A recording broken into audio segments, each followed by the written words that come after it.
안녕하십니까. 이번에는 이제 이재명의 말도 안 되는 진짜게 황당한 공약 두 개를 말씀드리려고 하는데, 물론 이제 오늘 이재명 재판이 선거법이 전화비처럼 해부돼가지고, 저는 상당히 선거 전에, 빠르면 이제 5월 12일 날 등록 전에 판결이 나올 수가 있다. 그러면 이재명이는 출마도 못할 가능성도 상당히 많다. 따라서 이재명 공약을 따져보는 게 의미가 있나 없나 생각은 들지만, 또 그때는 이제 판결은 또 판결대로 보고요. 현재는 이제 아주 후보로 있으니까 이재명의 공약 중에요, 진짜 말도 안 되는 게 두 가지가 있습니다. 하나는요, 이게 심각합니다. 바로 이제 기획재정 기재부 예산 편성권을 대통령실이 가져가겠다. 이러면 이게 나라 살림 개판됩니다. 예산 편성권을 지금은 이제 기재부가 하고 있죠. 그런데 대통령실로 가져간다? 이게 어떤 의미냐면요, 대통령실은 이제 주로 누가 있어요? 의공들이 있죠. 의공, 어쩌다 공무원 된, 한마디로 이게 의공, 어쩌다 공무원 된 정치인들, 이 자들이 대통령실의 주류잖아요. 근데 기재부는 이제 직업 공무원이죠. 널공. 보통 직업 공무원을 항상 공무원이다. 널공. 그 다음에 정치 공무원들을 의공이랍니다. 그러니까 지금은 이제 기재부의 엘리트, 널공, 직업 관료들이 나라 살림을 살기 때문에 그나마 우리나라가 이게 좀 버티고 있는 거예요. 그나마 이 정도 유지하고 있는 거예요. 근데요, 이재명이가 이걸 가져가겠다는 말은, 너 이제 기재부의 엘리트 공무원들, 널공들은 빠져라. 예산은 우리 어쩌다 공무원 된 정치인들, 대통령실에 우리 마음대로 예산 짰게, 너거는 빠져라. 이런 의미입니다. 그러면 나라 살림이 정치 논리에 완전히 거들나고요, 부채는 엄청나게 늘어날 겁니다. 그러게 이재명 공약만 예를 들어 이제 25만 원 뿌리자 하자, 이재명이 공약 예산으로만 다 나가겠죠. 완전히 표필리적인 판칠 겁니다. 이런 적이 한 번도 없었어요. 왜 그러냐면 대통령의 또 권력도 견제를 해야 되거든, 행정부 내에서. 그게 바로 이제 직업 관료들, 기재부의 관료들이단 말이야. 대통령이 뭘 해도 안 됩니다. 나라 살림을 건전하게 해야 됩니다. 이런 식으로 했단 말이에요. 그리고 이제 기재부의 예산팀에 있는 사람들은 나라 속속들이 사정을 잘 알거든요. 평생 검했으니까. 근데 갑자기 데모하고 운동권 하다가 갑자기 어쩌다 공무원이 됐다, 대통령실에. 이놈들이 뭘 알아? 자기들이 나라 살림을 살아본 적이 있나? 뭘 아느냐고. 아무것도 모르면서 예산을 저거맘대로 그냥 저거맘대로 예산을 짜고 하면요, 나라가 어떻게 되겠습니까? 전문성이 없잖아, 전문성이. 이재명 밑에.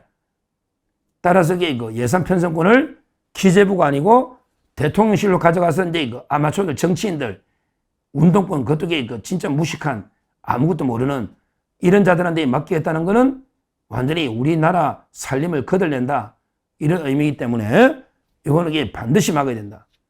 물론 이제 이재명이가 못 놀 가능성이 아주 많기 때문에 그런데 지켜봐야 되지만, 현재 공약은 이거 아주 위험한 공약이에요. 옛날에 2022년에도 이 공약을 했거든요. 근데 이번에 또 그 공약을 또 하는 거예요. 이건 반드시 막아야 될, 정말 잘못된 역대 정권에서 어디서도 해보지 않은 이런 말도 안 되는 공약이다. 이걸 첫째 하나 말씀드리고요. 그 다음에 두 번째, 이재명이가 또 공약 중에 달콤한, 도저히 실현 안 되는, 그러면서 오히려 반대로 역주행하는 이런 말도 안 되는 공약이 또 하나 있습니다. 바로 이제 코스피 주가를 5천 시대를 열겠다. 옛날에도 555, 이번에 345죠. 잠재 성장률을 3% 하겠다. 또는 4대 수출 강국 하겠다. 그 다음에 5천 달러, 국민 5만 달러 하겠다. 이런 게 345도 있고, 그 다음에 주가 지수 코스피를 5천 시대를 열겠다. 이런 이제 완전히 달콤한 사탕발림인데요. 근데 문제는 주가 5천 시대 열려면요, 거기에 맞게 이제 노력을 해야 되잖아. 근데 법안은 보면 전부 정반대로 역주행을 하고 있습니다. 왜 그러냐면요, 제가 볼 때 우리나라 코스피가 박스권에 갇혀가지고 주가가 안 오르잖아요. 가장 큰 거는 뭐냐 하면 신사업에 대한 규제가 제일 이게 문제입니다. 물론 이제 그 대기업의 지배구조도 개선해야 되지만 그렇게 주주하는 이런 것도 필요하지만 가장 중요한 거는 신사업에 대해서 그 성장 산업에 투자가 돼야 돼요. 그러기 위해서 이게 규제가 대폭 풀려야 돼요. 근데 지금도 그 20년 동안 우리 10대 수출 사업, 우리나라 10개 수출 품목 중에 8개가 이게 20년 전하고 똑같다는 거예요. 그러니까 그때도 이게 뭐 반도체, 자동차, 뭐 석유화학 이럴 거 아닙니까? 20년 전이나 지금이나 이게 10대 수출 품목 중에 8개가 똑같다. 이 말은 우리나라는 지금 신성장 산업이 안 보인다 이 말이죠. 그러게 왜 그러냐? 가장 문제는 저는 규제라 봅니다. 규제를 확 풀어야 되잖아. 그런데 이재명이는 뭐 상법을 개정한다. 그러면 이게 소송만 많이 생기지. 이게 뭐 됩니까? 그 다음에 52시간을 경직적으로 무조건 안 된다. 그러면 이게 연구는 언제 합니까? 그 다음에 기업인들 무조건 국회에서 부르면 뛰어와야 된다. 안 오면 처벌한다. 국회 정언감정. 이러면 이 기업들이 언제 사업합니까? 특히 노란봉투법을 만든다. 그러면 이게 노조 힘만 주면 이게 기업이 됩니까? 노란봉투법이. 이런 식으로 이게 말도 안 되게 실제 법안을 보면 완전히 친기업적으로 역주행을 하고 있잖아요. 그러기에 규제는 하나도 안 풀잖아요. 옛날에 그 이재용의 뭐 택시 혁신적인 사업들 있잖아. 뭐 쏙하나 이런 게 있고 우리나라는 안 되거든요. 공유 숙박이나 이런 데 그 외국에서는 이게 이미 첨단 산업화된 게 있잖아요. 뭐 아마존 또는 이게 그 엔비디아나 이런 데 그 외국에서는 신사업으로 완전히 각광받고 있는 이런 데 그 첨단 신산업이 우리나라에서는 전부 이게 규제 때문에 아예 시험도 못하는 규제 때문에 아예 사업 시도도 못하는 이런 이제 심각한 상황입니다. 그렇다면 이제 그 규제를 대폭 풀고 새로운 미래 산업의 기업들이 뛰어들 수 있도록 이렇게 하고 나서 주가를 5,000포인트 가야 된다. 이러면 이게 말이 되는데 왜 이렇게 규제는 묶으면서 주가는 5,000포인트 간다. 이런 이게 뱀 같은 뱀의 혀 같은 이런 게 달콤한 사탕발림에 누가 쏟겠습니까? 누가 쏟겠냐고요. 이것도 이게 그 황당무계한 달콤한 이게 그 공약입니다. 이런데 그 완전히 뭐 입술에 꿀을 바른 듯한 이런 게 달콤한 공약에 우리가 절대 속아서는 안 됩니다. 안 됩니다. 하여튼 이재명이 뭐 공약 중에 말도 안 되는 공약이 한두 개가 아니지만 대표적으로 이제 두 가지.